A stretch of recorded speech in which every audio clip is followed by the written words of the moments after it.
Hello everyone, welcome to my channel Medicos Learn and Grow Up. Today's topic Arnica montana. जो arnica montana एक important remedy है और exam point of view से भी important है। Exam में 20 marks में इसके ड्रग पिक्चर पूछे जाते हैं। तो स्टार्ट करते हैं अर्निका मोंटाना। जो अर्निका मोंटाना एक फेमस होम्योपैथी में रेमेडी है जो कि इंजरीज़ के लिए फेमस है। तो अर्निका मोंटाना का कॉमन नेम क्या है? लियोपार्ड बैन है और प्रूवर है डॉक्टर हैनीमन। फैमिली है कंपोजिट फैमिली से ये बिलोंग करती है। जो अर्निका मोंटाना है वो क्लिनिकली हम किस में दे सकते हैं? हेयर लॉस में, ब्लंट इंजरीज़ में ये अच्छा वर्क करती है। ब्लंट इंजरी में, बॉयल्स में, ट्रॉमा इन ऑल वेराइटीज़, जो भी ट्रॉमा इन ऑल वेराइटीज़ में अर्निका मोंटाना गुड वर्क करती है और उसका जो इफेक्ट होता है वो रिसेंट होता है दैन द अगर कंपेयर करेंगे अदर ड्रग से। तो कॉन्स्टिपेशन में, हीमोरेज में, डिसेंट्री क्या होती है? सीवियर डायरिया होता है जिसमें सम ब्लड भी आते हैं। डिसेंट्री में, फीवर में, एक्सेट्रा में अर्निका मोंटाना दे सकते हैं क्लिनिकली में। स्फीयर ऑफ एक्शन क्या है? जो अर्निका मोंटाना होता है उसका एक्शन का किस पे होता है?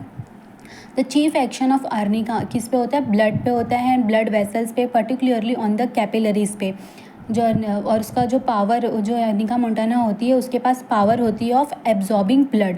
पैथोजेनेसिस क्या है? Bytes action upon the blood. इसका जो एक्शन होता है वो ब्लड पे होता है। तो वो क्या प्रोड्यूस कराता है पेशेंट में? Anaemia, tendency to haemorrhage. Anaemia होता है जिसकी वजह से टेंडेंसी लीडिंग टू हीमोरेज भी हो सकता है। कैपिलरी स्टैसिस का मतलब क्या होता है? जो कैपिलरी में क्या स्टॉपेज हो जाएगा या तो फिर जो ब्लड का फ्लो रहेगा वो बहुत स्लो हो जाएगा, कम रहेगा। इकाइमोसिस को ऑल्सो नोन एज अ ब्रूइश भी बोल सकते हैं। तो इकाइमोसिस में क्या होता है? जो स्किन होती है ना, जो स्किन होएगी उस पर क्या डिसकलरेशन हो जाएगा ग्रीन और ब्लैक कलर का। क्यों होगा? क्योंकि जो ब्लड वेसल्स होती है, टिश्यू जो ब्लड वेसल होती है उसका ब्रोकन होता है जिसकी वजह से जो ब्लड का लीकेज होता है और उस पर स्किन के ऊपर कैसा डिसकलरेशन ऐसा दिखाई देता है। इकाइमोसिस में डिफेक्टिव न्यूट्रिशन प्रोड्यूस करवाती है किसमें? पेशेंट में। कॉन्स्टिट्यूशन क्या है? Physical makeup. जो अर्निका मोंटाना का पेशेंट होगा वो फिजिकली ऐसा दिखेगा? सैंग्विन प्लेथोरिक पर्सन रहेगा। सैंग्विन मतलब जो पर्सन रहेगा वो चीयरफुल रहेगा, ऑप्टिमिस्टिक रहेगा, होपफुल एंड फन लविंग और बहुत सोशल रहेगा, ऐसा पर्सन रहेगा अर्निका मोंटाना का। प्लेथोरिक पर्सन मतलब उसका जो फेस रहेगा वो कैसा रहेगा? साइन कैसा देगा? फेस एकदम एक्सेस ब्लड फ्लो रहेगा उसके फेस में, रेडिश और कम्प्लेक्शन रहेगा जो अर्निका मोंटाना का पेशेंट होगा। Plethoric very red face who are dispose to cerebral congestion मतलब क्या होता है? जो ब्लड होता है वो ब्लड वेसल्स, जो ब्रेन का ब्लड वेसल्स होता है उसमें excessive quantity of blood in the brain vessels जो क्या कॉज करता है? प्रेशर करता है सेरिब्रल सब्सटेंस पे, उसको क्या बोलते हैं? Cerebral congestion. Relation with heat and cold. जो पेशेंट रहेगा वो चिली पेशेंट रहेगा। टेम्परामेंट कैसा रहेगा? जो अर्निका मोंटाना रहेगा उसका पेशेंट रहेगा उसका टेम्परामेंट नर्वस टेम्परामेंट रहेगा। और नर्वस टेम्परामेंट के पर्सन कैसे होते हैं? उनमें बहुत एंजाइटी रहेगी, एक्साइटेबिलिटी रहेगी, किसी भी स्टिमुलाई का वो क्विक रिस्पॉन्स करते हैं, इंटेंस रिएक्शन होता है और इमोशनली वो बहुत इनस्टेबल होते हैं, मूड स्विंग्स होते रहते हैं उनके बहुत जल्दी।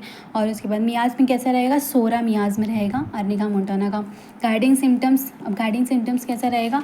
सोर, lame, bruised feeling all through the body as if beaten. जो अर्निका मोंटाना का पेशेंट रहेगा उसको कैसा फीलिंग होगी? सोर मतलब बहुत पेनफुल, लैम बहुत वीक फील करेगा और ब्रूइस्ड मतलब जैसे कि उसको हर्ट ऐसा उसको फीलिंग होगा कि बहुत पेन हो रहा है, दुख रहा है, ऐसा उसको फीलिंग कैसे? पूरे ऑल थ्रू द बॉडी में ऐसा उसको फीलिंग होगा कि उसको किसी ने बहुत मार दिया है, ऐसा उसको पूरे बॉडी में ऐसी फीलिंग रहेगी अर्निका मोंटाना के पेशेंट में।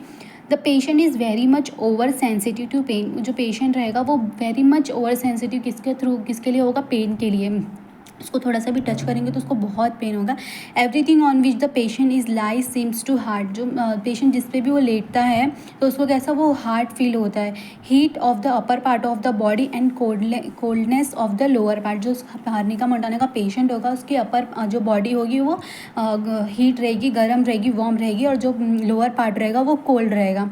Tendency to small painful boils. उसको कैसी टेंडेंसी रहेगी अर्निका मोंटाना की? एक के बाद एक बॉयल्स उसको होती रहेगी। Tendency to small painful boils one after another. और 6 पॉइंट क्या है? Stupor with involuntary discharge of faeces and urine. मतलब वो कैसा रहेगा? स्टूपर मतलब बहुत कंफ्यूज रहेगा, अर्निका मोंटाना का पेशेंट कंफ्यूज रहेगा with involuntary discharge of faeces and urine. मतलब उसके फीसेस और यूरिन पे उसका कोई कंट्रोल नहीं होगा, इनवॉलेंट्री डिस्चार्ज हो जाएगा फीसेस एंड यूरिन का। The patient is bleeds easily. जो अर्निका मोंटाना का पेशेंट रहेगा वो बहुत ईजिली ब्लीड कर देता है। क्यों? क्योंकि उसका जो ब्लड वेसल्स होता है वो सीम्स टू बी रिलैक्स, जिसके वजह से क्या होता है? देयरफॉर एक्स्ट्रा एक्स्ट्रावेशन इज़ ईजी, मतलब एक्स्ट्रावेशन मतलब जो ब्लड का लीकेज हो जाना ब्लड वेसल से, वो बहुत ईजी होता है क्योंकि उनका जो ब्लड वेसल होता है बहुत रिलैक्स्ड होता है, इसलिए वो ईजिली ब्लीड कर देते हैं। Arnica is specially suited to case of injury. जो अर्निका होती है वो किसके लिए बहुत मतलब सूटेड होती है, स्पेशली किसके लिए, इंजरीज़ के लिए होती है। Doctor Hahnemann feels that remedy most suited to chronic case. जो डॉक्टर हैनीमन होते हैं वो फील्स करते हैं कि जो अर्निका मोंटाना है वो किसके लिए बहुत अच्छा सूटेड करता है, क्रोनिक केसेस के लिए।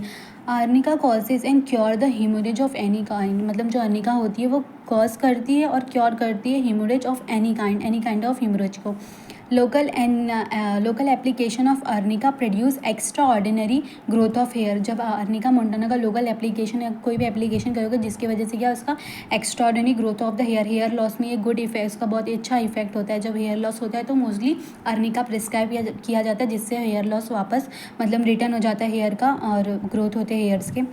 माइंड कैसा रहेगा, जो ये माइंड भी ऐसे 5 मार्क्स में पूछ सकते हैं कि अर्निका मोंटाना का माइंड लिखो, तो उसमें क्या रहेगा, माइंड कैसा रहेगा अर्निका मोंटाना का, तो पेशेंट रिमेन अनकॉन्शियस। जो पेशेंट रहेगा अर्निका मोंटाना का वो अनकॉन्शियस रहेगा। अनकॉन्शियस मतलब वो पर्सन अनएबल होगा रिस्पॉन्स के लिए एंड एक्टिविटीज़ कोई नहीं करेगा और उसके सराउंड में क्या हो रहा है उसके लिए वो अनकॉन्शियस रहेगा, अवेयर नहीं होगा। तो patient remain unconscious when spoken to answer, मतलब जब भी वो कुछ बोलता है तो वो करेक्टली बोलता है और कम्प्लीटली बोलता है, बट इमीडिएटली वो अनकॉन्शियस हो जाता है और डिलीरियम रिटर्न हो जाता है।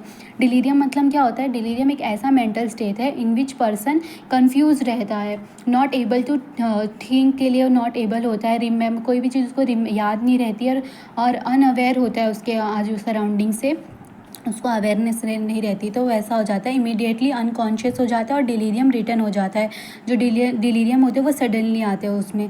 तो उसके बाद द पेशेंट इज़ कैसा रहता है, स्टूपर कंडीशन। स्टूपर मतलब बहुत कंफ्यूज रहता है और जो स्लो रिएक्ट करता है किसी भी चीज़ के लिए, with involuntary discharge of stool and urine, specially typhoid में होता है। इनडिफरेंट टू एवरीथिंग, मतलब इनडिफरेंट मतलब इंटरेस्टेड नहीं होता है किसी भी चीज़ के लिए, ऐसा अर्निका मोंटाना का पेशेंट होता है। उसका माइंड ऐसा रहता है कि वो किसी भी चीज़ के लिए इंटरेस्टेड नहीं रहता। Completely inability to perform continuous activity, मतलब जो अर्निका मोंटाना का पेशेंट रहेगा वो उसको एबिलिटी नहीं होगी कि वो कंटिन्यूस कोई एक्टिव वर्क कर सके। Inability to perform continuous active work. He is morose रहेगा, क्वाइट रहेगा, want to be alone. Morose मतलब वो उसका जो टेम्पर्ड होगा, बैड टेम्पर्ड होगा, वो नहीं चाहता कि कोई उससे बात करे। क्वाइट रहेगा, वॉन्ट टू बी अलोन, चाहता है कि वो अकेले रहे। विद डिप्रेशन ऑफ स्पिरिट, कैसा रहेगा, डिप्रेस रहेगा एंड अब्सेंस ऑफ माइंड रहेगा। लो मटरिंग डिलीरियम उसका मतलब क्या होता है, जो पेशेंट रहेगा वो कैसा रहेगा, रिड्यूस एक्टिविटी ऑफ, मतलब वो उसकी एक्टिविटी रिड्यूस होगी, ड्रॉजीनेस रहेगी, लेथार्जी रहेगी एंड लैक ऑफ रिस्पॉन्स रहेगा और कम्प्लीटली स्टूपर कंफ्यूज रहेगा, स्लो रिस्पॉन्स करेगा। इन मलेरिया, स्पेशली किसमें, इन मलेरिया और टाइफॉइड फीवर में। Fear of being touch by those coming near, उसको फियर रहेगी कि उसे टच ना करे, उसको मतलब पसंद नहीं होगा, इसलिए उसको फियर रहेगा कि being by touch by those coming near him. Sudden fear of death rousing him at night, मतलब उसको फियर ऑफ डेथ रहेगा कभी एट नाइट पे। विथ कार्डियक डिस्ट्रेस उसका मतलब क्या हो जाता है, जो कार्डियक डिस्ट्रेस उसके सिम्टम्स कहते रहते हैं, चेस्ट पेन रहता है, डिजीनेस होगा, शॉर्टनेस ऑफ ब्रीथ होगा एंड हार्ट, ऐसा कुछ इसको होगा कि अभी रात में जब वो कैसा रहेगा, उसको फियर ऑफ डेथ रहती है, रात में होती है उसको, जिसके साथ साथ क्या होता है, कार्डियक डिस्ट्रेस भी होता है। अलाइनमेंट्स, जो उसको पेशेंट रहेगा उसको उसकी दिक्कतें किससे और बढ़ेगी, bad effects of mechanical injuries even if received year ago, मतलब कोई मैकेनिकल इंजरी होगी उसका बैड इफेक्ट होगा, अगर वो बहुत साल पहले भी उसको मिला है फिर भी उसका बहुत बैड इफेक्ट रहेगा mechanical injury even if received year ago. Fall से, ब्लो से, कंफ्यूजन से, एंड कंफ्यूजन मतलब क्या होता है, mild traumatic brain injury. Confusion एक माइल्ड ट्रोमेटिक ब्रेन इंजरी होती है जो कि अफेक्ट करती है ब्रेन फंक्शन को। हार्ड वर्क, ऐसा उससे क्या होती है, उससे अलाइनमेंट्स होती है, उसकी प्रॉब्लम्स बढ़ती है। अब इसके आगे का पर्टिकुलर्स हम नेक्स्ट पार्ट में देखेंगे।